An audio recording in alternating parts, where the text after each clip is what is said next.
Tengoan urteroko ekintzez gain, beste dantzak, puskabiltzea eta hau ez gain, azpimarratu behar da, izango diela berritasunak ere.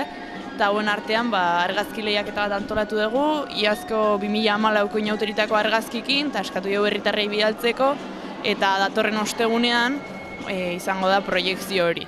Bestela urteroko, gaur bertan nahi geha hemen inauteriei hasiera emateko ekitaldia, antzerkia, dantzataldearen emanaldia izango da, atxaldean kantu potea ingo dugu herriko inauteri kantuekin, orduan herrian zehar ibiliko geha, pote batzuk hartuz eta abestuz, ja inauteri hasiera emateko. Eta ja hurrengo asteburun, ostiralean eskolako mozorro festa, eta larun batean, goizeko 7:00 beti bezala goizdeia ingo dugu, eta ondorenen baserriz baserri ingo da puska ibiltzea, bertan txantxo eta dantzariak ibiliko dira, gero herrira jiristean bazkaria, herri bazkaria, eta gero berriro herritikan mozorroak ibiliko dira eta taloak eta jateko aukera ere izangoa.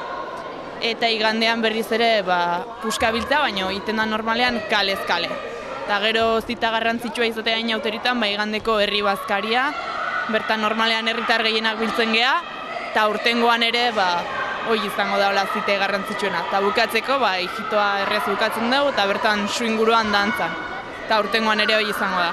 Otxolar dantzataldeko kide batzuk elkartzen geha, normalean inauteriak prestatzeko, hilabete batzuk lehenago, eta hasten geha dena pentsatzen olain, aurreko urtetan zer atera den ondo, zerrez, eta urtengoan pixkat herritarrei galdetzea ere pentsatu dugu, orduan bestetan parte hartzen duten eta laguntzen diguten bai musikari, voluntario taldei eskatu dugu behaiek ze uste duten aldatzeko, nolako bilera batzuk ditugu eta azkenean uste baino jende gehiago parte hartzen dula kontuatu geha bintzat.